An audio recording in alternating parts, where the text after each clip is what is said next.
முதலமைச்சர் மு.க.ஸ்டாலின் முன்னிலையில் தேமுதிக பொதுச் செயலாளர் பிரேமலதா விஜயகாந்த் திமுக கூட்டணியில் இணைந்தார். சென்னை அண்ணா அறிவாலயத்தில் முதலமைச்சர் மு.க.ஸ்டாலின் முன்னிலையில் தேமுதிக பொதுச் செயலாளர் பிரேமலதா விஜயகாந்த் திமுக கூட்டணியில் இணைந்தார். தேமுதிகவை திமுக கூட்டணியில் சேர்ப்பதன் மூலம் குறைந்த வாக்கு வித்தியாசத்தில் தோல்வி ஏற்படுவது தவிர்க்கப்படும் என கூறப்படும் நிலையில் கட்சியின் எதிர்காலத்தை கருத்தில் கொண்டு பிரேமலதா விஜயகாந்த் திமுக கூட்டணியில் இணைந்தார் என தகவல் வெளியாகியுள்ளது.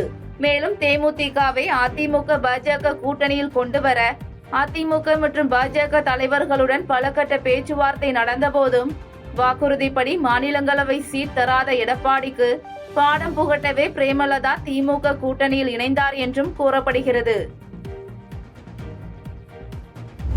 தேமுதிக யாருடன் கூட்டணி அமைக்கப் போகிறது என்ற கேள்விக்கு இன்று அதிகாரப்பூர்வமாக பதிலளித்துள்ளதாக தேமுதிக பொதுச் செயலாளர் பிரேமலதா விஜயகாந்த் தெரிவித்துள்ளார்.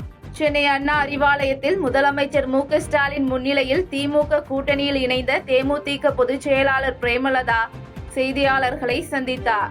அப்போது தேமுதிக யாருடன் கூட்டணி அமைக்கப் போகிறது என்ற கேள்விக்கு இன்று அதிகாரப்பூர்வமாக பதிலளித்துள்ளதாக தெரிவித்த அவர், இது நிர்வாகிகள் மற்றும் மாவட்ட நிர்வாகிகள் விருப்பத்தின் பேரில் திமுகவுடன் கூட்டணி அமைத்துள்ளதாகவும், விஜயகாந்த் இருக்கும்போதே 2016 அமைய வேண்டிய கூட்டணி தற்போது அமைக்கப்பட்டுள்ளது என்றும் தெரிவித்தார். தொடர்ந்து தொகுதி பங்கீடு தொடர்பாக திமுகவுடன் பேச்சுவார்த்தை நடத்தப்படும் என தகவல் தெரிவித்த அவர், இந்த கூட்டணி 200க்கும் அதிகமான தொகுதிகளில் வெற்றி பெற்று ஆட்சி அமைக்கும் என்றும், தேமுதிகவுக்கு மாநிலங்களவை இடம் வழங்குவது குறித்து முதலமைச்சர் அறிவிப்பார் என்றும் தெரிவித்தார். தேசிய முற்போக்கு திராவிட கழகம் யாரோட கூட்டணி அமைக்க போறீங்கன்னு பத்திரிகையாளர்களாகிய நீங்கள் தொடர்ந்து கேட்டுக்கிட்டே இருந்தீங்க. அதற்கான விடை இன்றைக்கு அறிவிச்சாச்சு. தேசிய முற்போக்கு திராவிட கழகமும் திராவிட முன்னேற்ற கழகமும் இன்றையிலிருந்து நம்ம கூட்டணியை உறுதி செய்திருக்கிறோம். இந்த கூட்டணி நான் எப்பவும் சொல்றது போல எங்க கழக மாவட்ட செயலாளர்கள், நிர்வாகிகள், தொண்டர்கள் விருப்பம் இந்த முறை திமுகவுடன் கூட்டணி வைக்க வேண்டும் என்பதுதான். அந்த வகையில எங்க கழகத்தை சேர்ந்தவர்கள் விரும்பிய இந்த கூட்டணியை கேப்டன் இல்லாத இந்த நேரத்துல அமைஞ்சிருக்கிறது. கேப்டன் 2016 இந்த கூட்டணி அமைய வேண்டியது. கலைஞர் ஐயா பழம் நழுவி பால்ல விழுப்போகுதுன்னு சொன்னாரு. ஆனா 10 வருஷம் கழிஞ்சு தாமதமாக இன்றைக்கு இந்த கூட்டணி உறுதியாகி இருக்கிறது என்பதை இந்த நேரத்தில் நான் மகிழ்ச்சியோடு தெரிவித்துக் கொள்கிறேன். இந்தியா கூட்டணி கட்டுக்கோப்பாக இருக்க வேண்டியது காலத்தின் கட்டாயம் என அரியலூரில் நாடாளுமன்ற உறுப்பினர் தொல் திருமாவளவன் தெரிவித்தார்.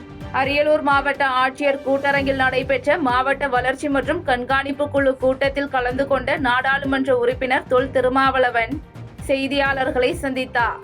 அப்போது இந்தியா கூட்டணி கட்டுக்கோப்பாக இருக்க வேண்டியது காலத்தின் கட்டாயம் என தெரிவித்த அவர், வலதுசாரிகளிடமிருந்து நாட்டையும் மக்களையும் காப்பாற்ற இந்தியா கூட்டணி மிக தேவையான ஒன்று என்றும் வலியுறுத்தினார்.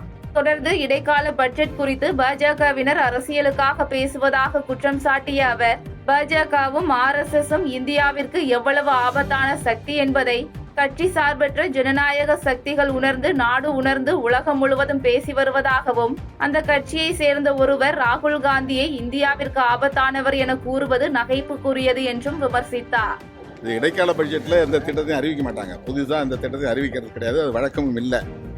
இத்தனை வருஷம் நடத்தின நடைமுறைப்படுத்திய திட்டங்கள் குறித்தும் சாதித்த சாதனைகள் குறித்தும் வழக்கமாக அவையில் வாசிப்பது உண்டு. அந்த அடிப்படையில் தான் இந்த இடைக்கால பட்ஜெட்டிலும் சொல்லப்பட்டிருக்கிறது.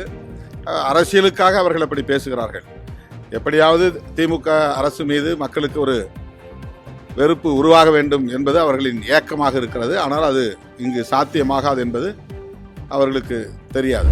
பாஜக அல்லாத கட்சிகளுடன் கூட்டணி தொடர்பாக பேச்சுவார்த்தை நடத்தி வருவதாக நாமக்கல்லில் இந்திய மார்க்சிஸ்ட் கம்யூனிஸ்ட் கட்சி மாநில செயலாளர் சண்முகம் தெரிவித்தார். நாமக்கல்லில் இந்திய மார்க்சிஸ்ட் கம்யூனிஸ்ட் கட்சி சார்பில் நடைபெற்ற நிதியளிப்பு மற்றும் பேரவை கூட்டத்தில் கட்சியின் பொதுச் செயலாளர் MA பேபி மற்றும் மாநில செயலாளர் பே சண்முகம் உள்ளிட்ட முக்கிய நிர்வாகிகள் கலந்து கொண்டனர். கூட்டத்தினை தொடர்ந்து செய்தியாளர்களை சந்தித்த மாநில செயலாளர் பே சண்முகம், வரவிருக்கும் தேர்தலை முன்னிட்டு பாஜக அல்லாத கட்சிகளுடன் கூட்டணி தொடர்பாக பேச்சுவார்த்தை நடத்தி வருவதாக தகவல் தெரிவித்தார். தொடர்ந்து புதுக்கோட்டை மாவட்டத்தில் கட்டாய மதமாற்றம் தொடர்பாக எழுந்த குற்றச்சாட்டில் முன்னாள் பாஜக தலைவர் அண்ணாமலை மீது சட்ட நடவடிக்கை எடுக்க வலியுறுத்திய அவர், மாற்றுத்திறனாளிகள் உதவித்தொகை கோரி போராட்டத்தில் ஈடுபட்டவர்களை கைது செய்த காவல்துறை அதிகாரிகள் மீது நடவடிக்கை எடுக்க வேண்டும் என அறிவுறுத்தினார்.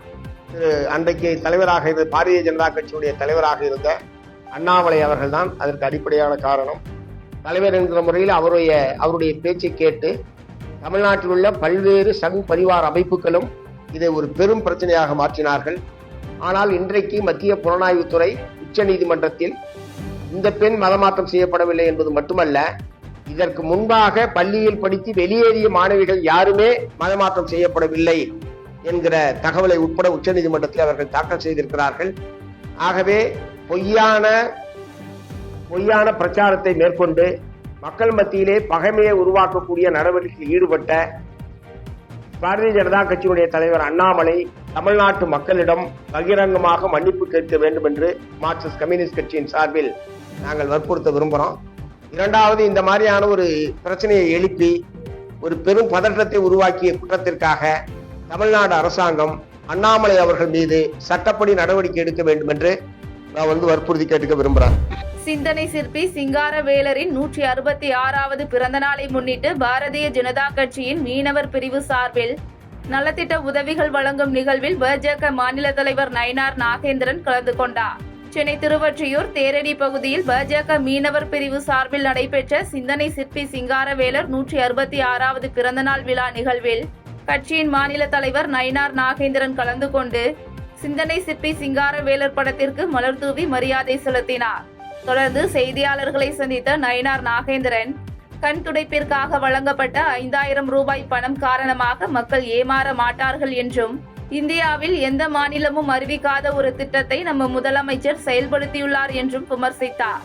தொடர்ந்து இந்திய அளவில் கடன் வாங்குவது, போதைப் பொருள் புழக்கம், தற்கொலைகள் அதிகம் நடைபெறும் முதல் மாநிலமாக தமிழ்நாடு உள்ளது என குற்றம் சாட்டிய அவர், இவ்வளவு மோசமான சூழ்நிலையில் மக்களை 5000 ரூபாய் பணம் கொடுத்து ஏமாற்றலாம் என திமுக அரசு நினைப்பதாக கடுமையாக சாடினார். அதே மாதிரி இப்ப பாத்தீங்கன்னா இப்ப அறிவிச்சிருக்கிறாங்க கோடை காலத்துக்காக 1000 ரூபாய். இந்தியாவில் எந்த மாநிலமும் கொடுக்காத ஒரு திட்டத்தை இன்னைக்கு முதலமைச்சர் கொடுத்துட்டாங்க. கொடுத்ததுல தப்பு இல்லை. போன வருஷம் ஏன் கொடுக்கல? அதுக்கு முந்தின ஆண்டு ஏன் கொடுக்கல? அதுக்கு முந்தின வருஷம் ஏன் கோடைக்கால விடுமுறைக்கு பணம் கொடுக்கல? ஆக தேர்தல் வரும்போது அதற்காக மக்களை ஏமாற்றுவதற்காக ஒரு திட்டம். ஆனால் இந்த நாட்டில் இன்னைக்கு கஞ்சா, போதைப் பொருட்கள், கல்லூரிக்கு போக வேண்டிய வயசுல இன்னைக்கு கையில் பக்கத்து எடுக்க வேண்டிய பையன்லாம் கஞ்சாவை எடுத்துட்டு இருக்கிறாங்க. பெண்கள் எல்லாமே பீர் பாட்டில் குடிச்சிட்டு இருக்கிறாங்க. பெண் குழந்தைகள், ஸ்டூடெண்ட்ஸ் எல்லாமே பீர் பாட்டில் குடிக்கிற மாதிரி காட்சியெல்லாம் இன்னைக்கு சமூக வலைதளங்கள் வந்துட்டு இருக்கு. மிக மோசமான சூழ்நிலை தமிழ்நாடு. இன்னைக்கு 10 லட்சம் கோடி 10 லட்சம் கோடி ரூபாய் இன்னைக்கு கடன் வச்சிருக்காங்க. பிரதமர் மோடியின் வருகை தமிழகத்தில் அரசியல் மற்றும் ஆட்சியிலும் மாற்றத்தை ஏற்படுத்தும் என வேலூரில் பாஜக மாநில பொதுச் செயலாளர் கார்த்தியாயினி தெரிவித்தார். பிரதமர் நரேந்திர மோடி மார்ச் 7ஆம் தேதி வேலூரில் தேசிய ஜனநாயக கூட்டணி சார்பில் நடைபெறும் பொதுக்கூட்டத்தில் கலந்து கொள்ள உள்ள நிலையில், கூட்டத்திற்கான இடத்தினை தேர்வு செய்ய பாஜக மாநில துணைத் தலைவர் கருநாகராஜன், மாநில பொதுச் செயலாளர் கார்த்தியாயினி மற்றும் மாவட்ட தலைவர் தசரதன் ஆகியோர் வேலூர் கோட்டை மைதானத்தை ஆய்வு செய்தனர். இதனைத் தொடர்ந்து செய்தியாளர்களை சந்தித்த கார்த்தியாயினி, மார்ச் மாதம் 7ஆம் தேதி வேலூரில் நடைபெறும் பொதுக்கூட்டத்தில் பிரதமர் நரேந்திர மோடி கலந்து கொள்கிறார் என்றும், அதற்காக வேலூர் கோட்டை மைதானம், கந்தநேரி, சேன்பாக்கம் ஆகிய இடங்களை பார்வையிட்டு தேர்வு செய்ய உள்ளதாகவும் தெரிவித்தார். தொடர்ந்து பிரதமர் நரேந்திர மோடியின் வேலூர் வருகை என்பது அரசியலில் மட்டுமல்ல, ஆட்சியிலும் மாற்றத்தை ஏற்படுத்தும் என்று தெரிவித்தார். இன்று மார்ச் 7ஆம் தேதி அன்று நம்மளுடைய பாரத பிரதமர் மரியாதைக்குரிய திரு நரேந்திர மோடி அவர்கள் வேலூருக்கு வருகை தருகின்றார். தேசிய ஜனநாயக கூட்டணியுடன் மிகப்பெரிய பொதுக்கூட்டத்திற்கு வருகை தந்து, இது பொதுக்கூட்டம் என்று சொல்வதை விட மிகப்பெரிய அளவிலான தேசிய ஜனநாயக கூட்டணியினுடைய மாநாட்டிற்கு மிகப்பெரிய வருகை தந்துள்ளார். இதற்காக மரியாதைக்குரிய மத்திய இணையமைச்சர் டாக்டர் எல் முருகன் அவருடைய தலைமையில ஒரு குழு அமைக்கப்பட்டிருக்கிறது. அந்த குழுவில் மரியாதைக்குரிய மாநில துணைத் தலைவர் திரு கருநாகராஜன் அவர்களும், பொதுச் செயலராகிய நானும் மற்றும் மாநிலத்தினுடைய செயலர் கோ வெங்கடேஸ்வரன் இடைபெற்றுள்ளார்கள். இன்றைய தினம் இன்று முதற்கட்டமாக கோட்டை மைதானத்தில் இந்த மாநாடு நடத்துவதற்கான இடத்தேர்வுக்காக வருகை தந்திருக்கிறது.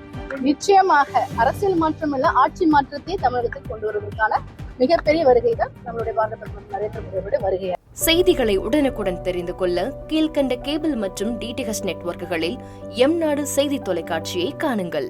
பாதகம் செய்பவரை கண்டால் நாம் பயம் கொள்ளலாகாது பாப்பா. மோதி மிதித்து விடு பாப்பா, அவர் முகத்தில் உமிழ்ந்து விடு பாப்பா. அண்மை செய்திகளை உடனுக்குடன் தெரிந்து கொள்ள இணைந்திருங்கள் எம்நாடு தொலைக்காட்சியுடன்.